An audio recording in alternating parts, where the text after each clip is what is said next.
Hi అండి అందరికీ. Vlog వచ్చేసి ఈవినింగ్ నుంచి స్టార్ట్ చేశానండి. ఇంకా ఈరోజైతే చాలా సింపుల్‌గా అయితే తీశానండి వీడియో. అంటే నేను ముందు వీడియో ఉందండి. ఇంకా 20 మినిట్స్ అలాగా వస్తుందేమో వీడియో. 2 అవర్స్ అలాగా టైం పడుతుంది ఎడిటింగ్ చేయడానికి అన్నట్లుగా. ఈరోజు అంటే ఇంతకుముందు ఒక 3, 4 డేస్ బ్యాక్ తీసిన వీడియో అయితే ఇప్పుడైతే ఎడిటింగ్ చేసేసి ఇంకా అప్లోడ్ చేసేస్తున్నానండి. ఇక్కడ వచ్చేసి ఇంకా ఈవినింగ్ రొటీన్ అని చెప్పాను కదండీ. మా పిల్లలైతే స్కూల్ నుంచి అయితే వచ్చేసారండి. స్కూల్ నుంచి వచ్చాక వాళ్ళకైతే పేర్లు అయితే ఉన్నాయండి. పేర్ల కోసం అనేసి ఇంకా ఇదైతే తెప్పించుకున్నాను. ఆల్రెడీ షార్ట్ వీడియో తీశాను. కానీ షార్ట్ వీడియోలో మొత్తం చూపించడానికైతే అవ్వదు కదండీ. అంటే ఇది మొత్తం ఏమంటారు ఎలాగ అప్లై చేయాలి అదంతా అనేసి అందుకనేసి లాంగ్ వీడియో పోస్ట్ చేద్దాం. ఎవరికన్నా స్కూల్కి వెళ్ళే పిల్లలకైతే యూజ్ అవుతుంది కదండి. ఇంకా అసలు చూపించుకోవడానికి కూడా టైం ఉండదు కదండి వాళ్ళకి పాపము. ఇంకా స్కూల్కి వెళ్ళేసి వస్తారు.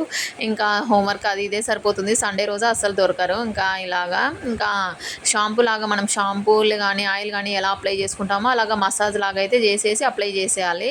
ఇంకా చేసేసి ఇలాగ కొప్పు కట్టేసి ఇంకా ఒక 10 మినిట్స్ అయితే పెట్టేశానండి. ఇంకా తర్వాత ఇంకా పేర్లండి ఇంకా మామూలుగా అంటే అంతా పడిపోతున్నాయి. ఇంకా తలస్నానం చేయించాక దువ్వాక కూడా చాలా వచ్చేసాయి. ఇంకా ఈ విధంగా అయితే ఇంకా అప్లై చేసేసాను. ఇంకా నా చిన్న పాపకి ఎక్కువ ఉంటాయండి. మా చిన్న పాప వల్ల నాకు కూడా వచ్చేస్తున్నాయి. ఇక్కడైతే మా పెద్ద పాపకి ఏదో చెప్తున్నాను. ఇంకా అంటే ఇంకా అవి ఏమంటారు అది అప్లై చేసిన వెంటనే ఇంకా కరుస్తుంటాయి కదండి పేర్లు, దురదలాగా వచ్చేస్తుందంట అనేసి చెప్తుంది. ఇంకా ఒక 10 మినిట్స్ అయితే స్నానం చేపిస్తానులే అనేసి చెప్పాను. ఇంక ఈ విధంగా అయితే అప్లై చేసేసాను. నాకైతే ముందు రోజు అయితే అప్లై చేసేసాను. ఇక్కడ వచ్చేసి హోంవర్క్ అయితే రాసుకుంటున్నారండి. 10 మినిట్స్ ఆరిపోవాలి. అంత నీట్గా ఆరిపోయిన తర్వాత పైన వచ్చేస్తున్నాయేమనేసి చూసాను.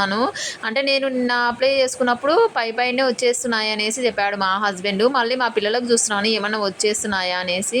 అంటే నాది నాకు కనపడదు కదండి. ఇంకా అప్లై చేసిన తర్వాత పేర్లు ఎక్కడున్నాయనేసి మా హస్బెండ్ అయితే చెప్పాడు. ఇలాగ పైనే వచ్చేస్తున్నాయి అనేసి. మా పాపకు ఏమన్నా వచ్చాయా అన్నట్లుగా చూస్తున్నాను. ఇక్కడైతే చెప్తుంది మా పాప ఇంకా అంటే ఇంకా అవి కరుస్తున్నాయంట. స్మెల్కి తట్టుకోలేక ఇంకా బయటికి అయితే వచ్చేస్తుంటాయి కదండి చనిపోయేలాగా. ఇక్కడ చూసారు కదా మా చిన్న పాపకైతే ఇంకా అప్లై చేసేసాను. మా పెద్ద పాపకు కూడా ఈ విధంగా అప్లై చేసేసాను. వాళ్ళు హోంవర్క్ రాసుకునే లోపు ఇంకా ఏమంటారు ఆరిపోయిన తర్వాత తలస్నానం అయితే చేయించేస్తాను. ఇక్కడ చూసారు కదండి ఈ నేమే ఇంకా నాకు పలకడానికి రాలేదండి. అందుకే నేను చెప్పలేదు. ఇంకా ఏమంటారు పర్మెత్రీనా ఏదో అండి. ఎవరికన్నా కావాలి అంటే పర్మెత్రిన్ క్రీమ్ అయితే తెచ్చుకోండి. మెడికల్ షాప్లో అయితే దొరుకుతుంది. 60 రూపీస్ ఎంత. ఇంకా అంటే ఒక 1 వీక్ అప్లై చేయమనేసి ఉంది అక్కడ. కానీ నేనైతే ఒక్కరోజుకే అయిపోయిందండి. అంటే ఒక్కరోజుకి వెళ్ళిపోయాయి పెయిన్లు మొత్తం. ఇంక ఇక్కడ మా పిల్లలు వస్తూ నాకైతే ఇంకా ఏమంటారు ఐస్ క్రీమ్ అయితే తీసుకొని అయితే వచ్చేసారండి. అంటే చిన్నది 10 రూపీస్ అలాగా ఇంకా తినేసాము.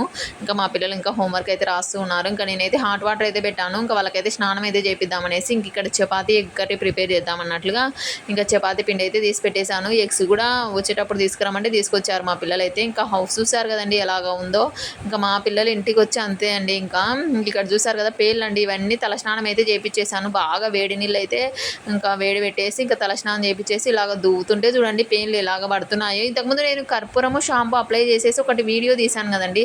అలా కూడా వెళ్తాయి. కానీ కర్పూరం స్మెల్కి హెయిర్ ఫాల్ అనేది వస్తుంది అనేసి ఎక్కడో విన్నాను. అందుకనేసి అప్లై చేయలేదండి. ఇంకా ఈ విధంగా ఇదైతే తెప్పించుకొని ఇంకా అప్లై చేసేసి ఇవన్నీ ఓన్లీ మా చిన్న పాపవే అండి. మా పెద్ద పాపకైతే కనపడలేదు. ఎక్కడికి వెళ్ళిపోయాయి ఏమో, ఎక్కడైనా పడిపోయాయేమో. ఇంక ఇలాగా తల ఆరకున్నా సరే ఇంకా వినరండి మా పిల్లలైతే. ఇంకా అందరూ ట్విన్స్ అనేసి అడుగుతారు. ట్విన్స్ అయితే కాదండి మా పిల్లలు. ఇక్కడ చూస్తారు కదండి చపాతీ ఎగ్ కర్రీ అయితే ప్రిపేర్ చేశాను. ఇంకా ఎగ్ కర్రీ ఎక్కువగా ప్రిపేర్ చేస్తుంటానులేండి. ఇంక ఇక్కడ మా పిల్లలకి ఎగ్ రోల్ లాగా చుట్టిద్దాం, అదే చపాతీ ఎగ్ రోల్ లాగా అనేసి ఇంక ఇలాగ చుట్టిచ్చాను. మా చిన్న పాప కొద్దిసేపటికి కింద పడేసిందండి. మళ్ళీ అరిచేసి ఇంకా మళ్ళీ నార్మల్గా కట్ చేసి ఇచ్చేసాను. హాఫ్ కట్ చేయమని చెప్పారు. పిజ్జా లాగానే ఏదో చెప్పారండి వాళ్ళు. ఇంకా అంటే అలాగ ఇచ్చేస్తే వాళ్ళు కర్రీ కూడా తినేస్తారండి. లేకపోతే కర్రీ ఇంకా పక్కకి ఆనియన్స్ అవన్నీ ఉంటాయి కదా, అవన్నీ పక్కకి అయితే వేసేస్తారు అన్నట్లుగా ఇలాగ చుట్టి ఇచ్చాను. ఏదో ఒకటి చెప్పి మనం తినడమే కదండి వాళ్ళకి కావాల్సింది. ఇంక ఇలాగ హాఫ్ కట్ చేస్తాను అనేసి చెప్తే సరే అనేసి చెప్పారు. సర్లే అని ఇంక ఇద్దరికైతే 1 చపాతీలో ఇలాగ కర్రీ పెట్టేసి ఇంకా ఇదంతా పక్కకి అయితే పడింది కదండి. ఆ ప్లేట్ పట్టుకోవడానికి వెళ్ళి ఇంకా ప్లేట్లోనే పడిపోయింది కర్రీ అంతా. మా పాప చిన్న పాప అయితే కింద అయితే పడేసింది. అదే దాంట్లో ప్లేట్లో. ఇంకా ఇద్దరైతే తినేస్తున్నారు. ఇంకా పిలకలు అయితే వేయించుకోరండి నైట్. ఇంకా అలాగే అంటే ఉన్నా సరే పిలకలు అన్నీ తీసేసి అంట అలాగా. అంటే పిల్లలకి టైట్గా ఉంటే పిలకలు ఇంకా పెట్టుకోరు కదండి. మా పిల్లలు ఇంకా జడ అయితే వేసుకోరు మార్నింగ్ స్కూల్కి వెళ్ళినప్పుడు తప్ప. ఇంకా బాయ్ ఫ్రెండ్స్, ఇదైతే వీడియో సింపుల్గా అయితే తీసాను.